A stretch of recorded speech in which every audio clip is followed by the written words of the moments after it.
We have the big names at the National Gallery. We have Michelangelo, we have Leonardo, we have Caravaggio, Van Eyck. Art history is a bit of a list of biographies, a list of artists. We're obsessed with artists. There's a bit of a cult of personality. We also have absolute masterpieces who don't have a name attached to them.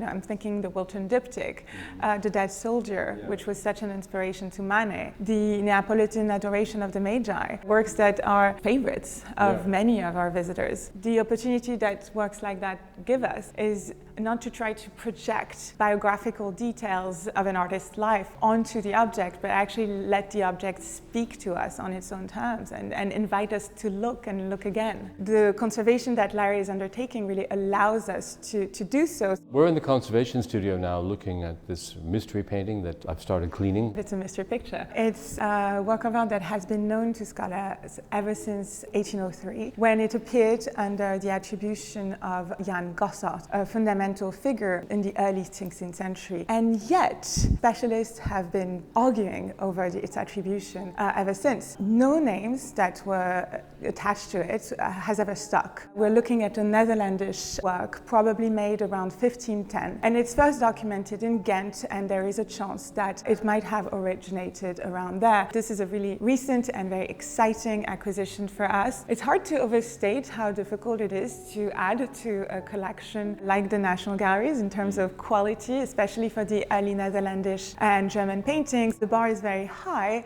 and there's a scarcity of prime material on the market. There's just very few objects from that period that survive. So when something like this comes up, it's just wonderful to be able to add it to the collection. The National Gallery has one of the best collections of early Netherlandish paintings in the world, but they're actually all quite small. We do not really represent what Netherlandish artists could do on scale. You'd be actually forgiven to come to our galleries and believe that they only made very precious small portraits and devotional works of art. This really changes the narrative, and that's why we're so excited about it. In a funny sort of way, much as I'd love to see opinion crystallize around the name, I also think it's just so manifestly wonderful to look at that that's arguably the most important thing. Because if scholars have disagreed over attribution for centuries, one thing they all agreed on is that this is a masterpiece in terms of its quality, its facture, but also its originality and inventiveness. It's wild. Yeah. So I hope the public will agree. A conservation treatment is a moment to really reset and think and learn what we can about the materials, the technique.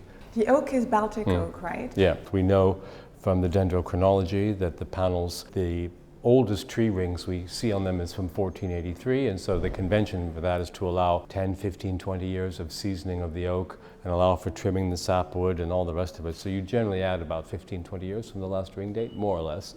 And so that puts this squarely in the beginning of the 16th century. A lot of bits of information kind of coalesce around this idea of it, certainly coming from the Netherlands. Definitely. So we have a beginning date thanks to the dendrochronology, and we have a kind of ending to that bracket based on this color, which is the color of the Order of St. Michael, which was the French royal order. The design of this color with those two knots changes in 1516, which is the first kind of meeting of the order that Francis I, then newly crowned King of France, convenes, and he changes the design. It reflects the design prior to 1516, and therefore might suggest that the picture was painted before then. So those are two hard facts, yeah, 1516, 1483. Yeah. So yeah, it's clearly a very lavish thing, very carefully worked to a high level of detail, a big scale, important commission, but it's not rich with actual gold. It doesn't make use, that I can see, of ultramarine pigments. So, in that point of view, it's not particularly lavish. It's more about the manifest quality of the thing itself. I mean, you wouldn't expect too much gold in Netherlandish painting of that period. They moved on. Actually, they prided themselves in being able to convey the feeling of gold and the appearance of gold with yellow paint. And it's something that, for instance, Italian commentators as early as the 1450s really alight on and are so excited about. And it became kind of their trademark. And this artist certainly takes that on. Yeah, exactly. Well, as I've been cleaning the picture, it is amazing to kind of take particular delight in looking at lots and lots of detail. Gold, metal, thread, hair, fur, feathers, scales, it's all there. And this is obviously something that early Netherlandish painters were famous for, this ability to describe a range of texture and the effects of light on different materials. And the artist really is having a field day in describing all of that. This most likely would have been an altarpiece, so a work of art that you put on an altar and that would have provided a backdrop to the ceremony of Mass. And in terms of what we're seeing, it's replete with iconographical oddities. It's quite an eccentric work of art. It presents itself as quite standard. You have a Virgin and Child enthroned in this kind of open-air chapel, flanked by saints. You have Saint Louis, to the right Saint Margaret, and it's an amazing detail. She's bursting out of the carapace of the monster who ate her, and you can see she's actually broken the shell here of this drooling, extraordinary monster who I hope will become an icon of the National Gallery bestiary very quickly. They're flanked by two angels, one of whom is holding a hymnal, a book of religious songs, and this one is playing a mouth harp. Yeah, you can just about see a little strand of broken string, and you can see she is holding it in this thing where you flick. We think of it more as a children's toy. Yeah, very unusual. I'm slightly bemused as to its function here. I don't actually know. I wonder if it gives pitch for singing or... I don't know. I've seen it in other pictures from the Circle of Memling, but it's quite rare. I think these works were designed to evoke the other senses and to appeal to the other senses. You have sound, you have all the tactility we talked about. You'd have had incense, and there's something quite interesting to think about. I don't know, smoke coming out around this dragon. Like he looks like he would smell pretty sulfurous. Talking about the eccentricity of this artist, those wonderful capitals, they're quite odd. They alternate very kind of recognizable biblical passages, such as the drunkenness of Noah, the grapes of Canaan. Here we have Adam and Eve, Cain slaying Abel, with other ones that just we haven't been able to identify. This one. And this one, I love this one, which is so rude. This little puto is showing us his behind. After the cleaning, we can see the modeling transitions and how gradations are much more apparent. But I think the other exciting thing is, given how poorly the old varnish saturated the darker tones, we get amazing detail and depth. Modeling in this dark blue, which was essentially a silhouette before, and also the underside of this cloth of honor, where you can see the fine attention to the same level of detail as occurs in the brightly lit areas, but all within this restricted range of tone and color. It's all there and beautiful. And there's patterns of damage we understand, such as these are the joints of each plank. The plank of the panel. And because it moves over time, he tends to have paint loss across.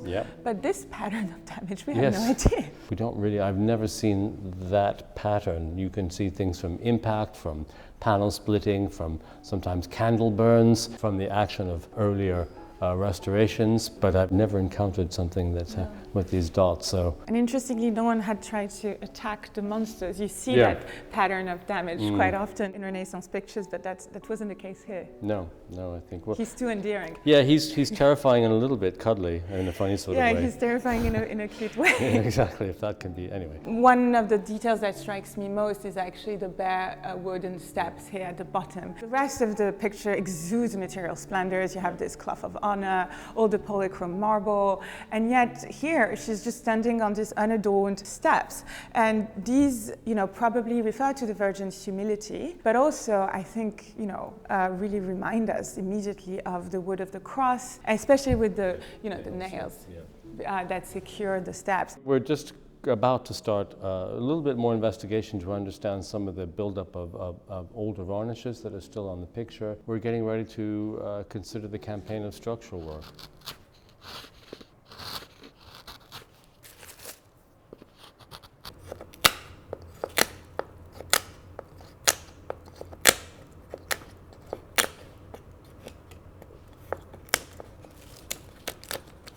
That was a satisfying one.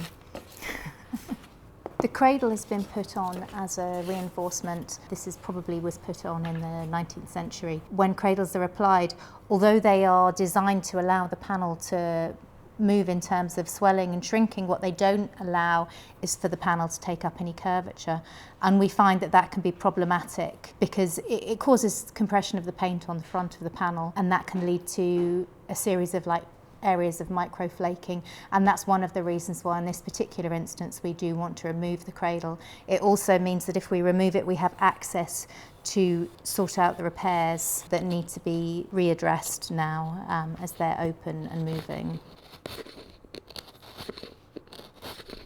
So the timber of the cradle here has already been cut through in a series of horizontal cuts, which has released some of the tension in the cradle, but it allows me to fairly easily remove the timber. It's been taken down to 1 millimetre or so above the surface of the original panel, and then I can simply break off these pieces and I'm left with a small amount of timber that I then pare away very carefully, leaving just a very thin veneer which still has the adhesive that was holding the cradle in place in between the panel and the remnants of the cradle.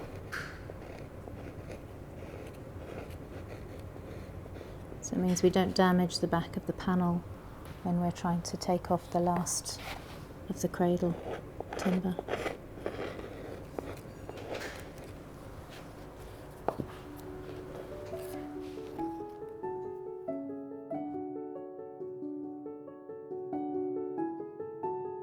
Well, we've got quite far now with the cleaning and restoration of this work. We're in the last stages of retouching, starting to make most of the losses and damages disappear. I think also with a picture like this, where every kind of square centimeter has got something important to describe, even though the picture's in very, very good condition, even a little bit of distraction from the damages along the split, once you get rid of the distraction of those losses, it unlocks what's there, and what's there is just phenomenal. There's so much more we can see now about how intelligently the space is constructed, the gradations between light and shade, the modulations of the figures, which I think is especially apparent in the Virgin and Child. I love how we recovered something that really was, impossible to see before, but the two different reds in the Virgin's robe and cloak, something much more kind of raspberry colored for her robe, and the cloak that's much more on the orangey vermilion, and that kind of really subtle color dynamic was completely washed away before. It will be redisplayed and unveiled to the public as part of our bicentenary redisplay, and we're really hugely excited to introduce it to the public. I think it will be very interesting to see how it contends with the other works in that room, the great names of early 16th century Netherlandish painting like Gerard David, Jan Gossart, and perhaps that those juxtapositions will give us more of a sense and a clue as to whoever made it. Now, the past few months when the picture was in the studio were wonderful because it was available for scholars to come see and discuss, but I'm afraid there's still as many opinions as there are scholars, essentially. So it's a picture that still continues to challenge us. Larry has very unhelpfully not uncovered the signature. No. So, blame him. Yeah. But no, I mean, jokes aside, we're just excited to present it as public also as this kind of enigma that shows that sometimes quality supersedes a firm attribution, and that you can actually be in awe of a picture whose name of the artist you don't know.